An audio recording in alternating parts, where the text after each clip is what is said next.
Hi guys, মোৰ চেনেললৈ আপোনালোকক স্বাগতম জনাইছো। আজি বহুত দিনৰ মূৰত মই ব্লগিং কৰিব লৈছো। আজি ঈদৰ দিন আৰু এইয়া সেৱৈ খাই আছো আৰু দেখুৱাম বলক কি খাম। এয়া মই আলহীৰ কাৰণে উলিয়াইছিলো অৱশ্যে আৰু আমিও চাহ খালো লগতে। এইবাৰ যেহেতু ঈদ খেমেকা গতিকে কেক চেক একো বনোৱা নাই, এইবোৰ সব কিনি আনিছোঁ। কিনা নাস্তা মানে ঘৰত বনোৱা নাস্তা একোৱেই নাই। পৰিস্থিতিটো এনেকুৱাই, কৰোনা গোটেই শোণিতপুৰ ডিষ্ট্ৰিক্ট টোটেল লকডাউন, গতিকে কি মনো সেমেকা, একো এটা নতুন ল'বও পৰা নাই। নিজৰ কাৰণেতো বাদেই, ছোৱালীটোৰ কাৰণেও ল'ব পৰা নাই। গতিকে এনেও ঈদ খেমেকা বাৰু যি কি নহওক, ঈদ আগলৈ পালন কৰিব পাৰোঁ।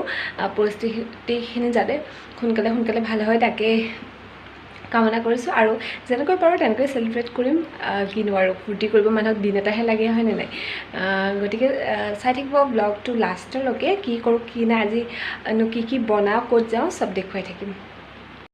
এতিয়া মই খুৰীহঁতৰ ঘৰত আছোঁ। খুৰীহঁতৰ ঘৰত ভাত খাবলৈ মাতিছিল, তাতে বহি আছিলোঁ। মনত পৰিল পটককৈ অকণমান ৰেকৰ্ড কৰি ল'লোঁ। গোটেইখিনি কৰা নাই আৰু বেলেগ মানুহ আছিল, তো সেইটো কাৰণে ইমান নকৰিলোঁ আৰু অকণমান কৰি থৈ দিলোঁ।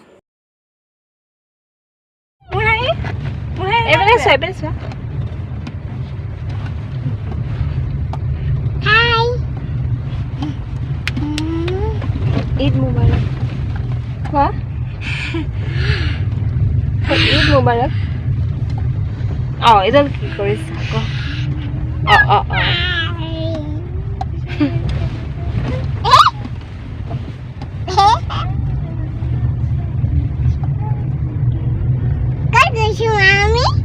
কি হয়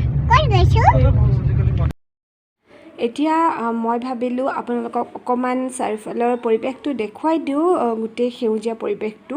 সেইটো কাৰণে দেখুৱাব ল'লোঁ। আৰু কুকুৰকেইটাও আমাৰ লগে লগে ওপৰলৈ উঠি আহিছে।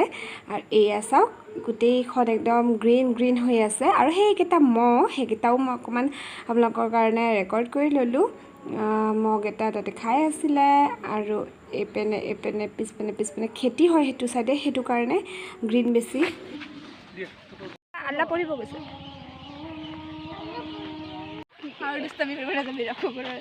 সেইবাৰে নাযাবা দেই মাইনা, দেখিছা নহয়?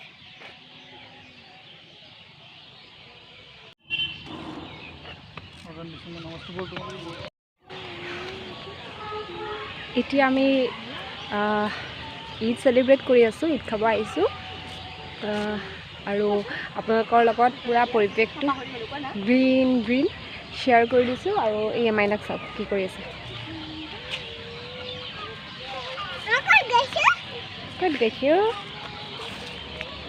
সন্ধিয়া হৈছে এতিয়া, সময় 6:15। তো ঠিক আছে, ব্লগটো চাই থাকিব। আৰু আছে আগলৈ মই ৰাতি কি বনাওঁ কি নাই চব শ্বেয়াৰ কৰিম। তো লাষ্টলৈকে ব্লগটো চাব। আকৌ লগ পাই আছোঁ। আজি ঈদৰ ছেকেণ্ড দিনা হয়, মানে কালি ঈদ আছিলে আৰু কালি মই একো বনোৱাই নহ'ল। মানে দিনতো মই আলহী খালোঁ, ৰাতিও খালোঁ, গতিকে একো বনোৱা নাই। আজি বনাম। আৰু মোৰ 3টা সৰু আলহী আছে আজি মোৰ ঘৰত ভাত খাব। মানে 2টা সৰু আৰু এজনী অকণমান ডাঙৰে। মইতো আপোনালোকক দেখামেই কোন হয়, গতিকে আপোনালোকে চাব। আৰু মই এতিয়া ছাগলী মাংস বনাম, মানে কুৰবানী দিছিলোঁ, আপোনালোকে জানে হয়তো, মুছলিমসকলেতো জানে আৰু অইনসকলেও জানে। আমাৰ ইছলামত যোনটো আছে, এইটো ঈদত কুৰবানী ছেক্ৰিফাইচ কৰাটো, সেইটো আমি দিছিলোঁ ছাগলী। কিন্তু সেইখিনি কাটা কুটা মই ৰেকৰ্ড কৰা নাই, যিহেতু সকলোৱে মাংস খালেও মানে চাব নোৱাৰে, যিহেতু ময়ো চাব নোৱাৰোঁ। সেইখিনি মুহূৰ্তত মই আঁতৰি গৈছোঁ। বেয়া লাগে আৰু দেখিলে, যিমানে মাংস নাখাওঁ কিয় কিনি আনি, কিন্তু চকুৰ আগত চাব নোৱাৰোঁ। গতিকে সেইখিনি মই মানে একো ৰেকৰ্ড কৰা নাই। কিন্তু মই এখন ফটো উঠি থৈছিলোঁ ছাগলীজনীৰ লগত, তো সেইখন ফটো মই ইয়াত লগাই দিম। আৰু এতিয়া মই মাংস বনাম। বাৰু যদি মাংসৰ ৰেচিপিটো মই দিম, আৰু হয়তো নোৱাৰিব পাৰোঁ, কিয় মাইনাই আমনি কৰি আছে, তাই মোবাইলটো লাগে বুলি। ঠিক আছে, ব্লগটো চাই থাকিব। চকলেট খাইছোঁ যে একদম ইয়াত লাগি ধৰিছে ডেইৰী মিল্কটো। ঠিক আছে, ব্লগটো চাই থাকিব।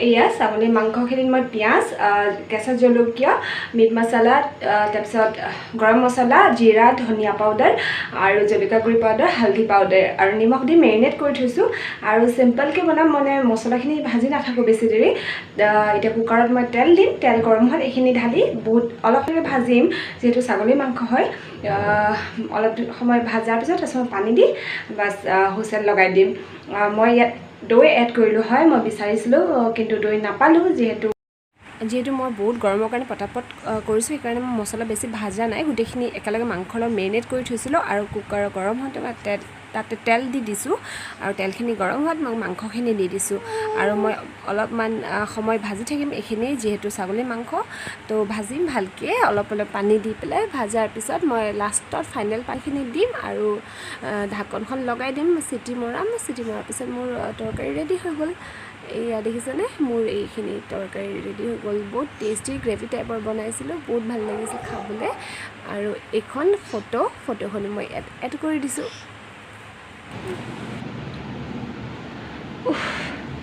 আজি ইমান গৰম পৰিছে একদম পূৰা ঘামি অৱস্থা বেয়া পাকঘৰত আৰু বেছিকৈ গৰম লাগে এতিয়া মাংসখিনি গেছ অফ কৰি আহিছোঁ চাওঁ যদি পূৰা ড্ৰাই হৈ গৈছেতো ঠিকে আছে কাৰণ শুকানকৈ বনাম জোল টাইপৰ এখন বনাই থৈছোঁ গতিকে এইখন শুকান কৰিছোঁ আৰু যদি পানী আছে তেতিয়াহ'লে মই আকৌ শুকুৱাই দিম পানীখিনি আৰু আনফালে মই পোলাও উঠাই দিছোঁ আৰু এইপিনে চাওক বিচনাৰ অৱস্থা মাইনাই এয়া কৰি থৈছে এতিয়া গোটেইখিনি মই চাফা কৰোঁ সামৰি লওঁ নহ'লে কিবা কিবি লাগি থাকে গোটেই বিচনাখনত বহিবকে জেগা নোহোৱা হৈছে এতিয়া সামৰোঁ এইখিনি হৈ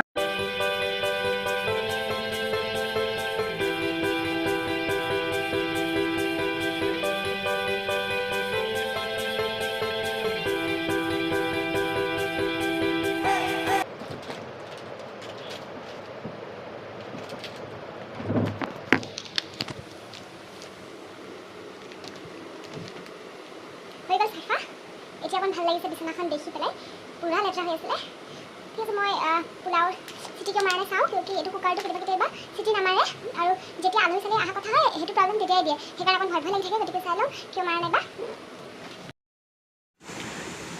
আপোনালোকক এইমাত্ৰ ক'লোঁ যে সেইটো প্ৰব্লেমেই দিলে মানে ঢাকনিখন এনেকৈ ভালকৈ লগা নাছিল মানে তাৰ ৰাবাৰ যোনটো থাকে মানে কুকাৰৰ ঢাকনি সেইডাল ঢিলা হৈছে এতিয়া গৈ পেলাই চালোঁ ঢাকনিখন ভালকৈ লগা নাই তাৰপিছত গেছটো ভালকৈ কমাই থোৱা আছিল মই পাহৰি গৈছিলোঁ বঢ়াব এতিয়া তেনেকৈ বনাব লাগিব আৰু কম জুইত যিহেতু ঢাকনিখনৰ প্ৰব্লেমে দিলে বৰ দিগদাৰী এইবাৰ খোলাৰ লগে লগে মই ৰাবাৰডাল আনিব লাগিব আনি পেলাই লগাই ল'ব লাগিব নহ'লে দিগদাৰী এতিয়া সেয়া পোলাওটো ঠিক হয়নে নাই চিন্তা লাগি আছে দেখুৱাম বাৰু কেনেকুৱা হয়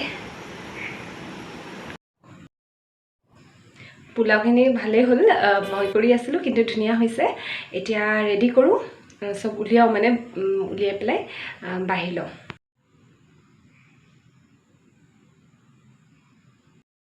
এতিয়া মই পিঁয়াজৰ চালাড বনাইছিলোঁ পিঁয়াজখিনি মই ৰিং আকাৰত কাটি লৈছিলোঁ তাৰপিছত মই উলিয়াই দিছোঁ এটা এটাকৈ মানে উলিয়াই দি তাতে নেমু ৰস অকণমান চেপি দিছোঁ আৰু অকণমান কাশ্মীৰ ৰেড চিলি পাউডাৰ আৰু নিমখ দি সানি দিছোঁ সানি দিয়াৰ পিছত মোৰ চালাড ৰেডি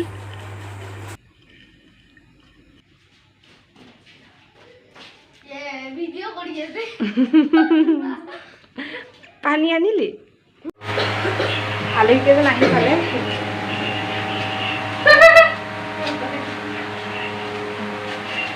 একদম লাষ্টত থকা আলহীটো কোৱা হাই কোৱা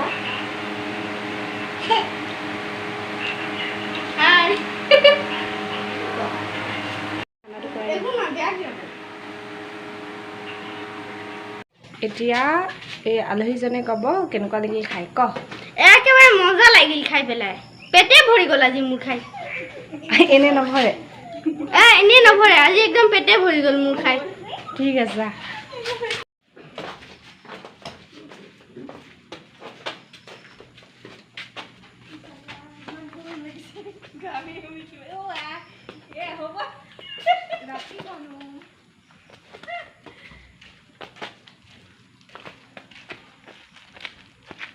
কেনেকুৱা লাগিল খানা এয়া লাষ্টত মই কেইখনমান ফটো এড কৰি দিছোঁ মোৰ যদি ভিডিঅ' বা ব্লগবোৰ চাই ভাল লাগে তেতিয়াহ'লে প্লিজ মোৰ চেনেলটো ছাবস্ক্ৰাইব কৰি দিব মোৰ ভিডিঅ'বোৰ লাইক আৰু শ্বেয়াৰ কৰিব আৰু কাষতে থকা বেল আইকনটো প্ৰেছ কৰি অল কৰি দিব যাতে মই বনোৱা ভিডিঅ'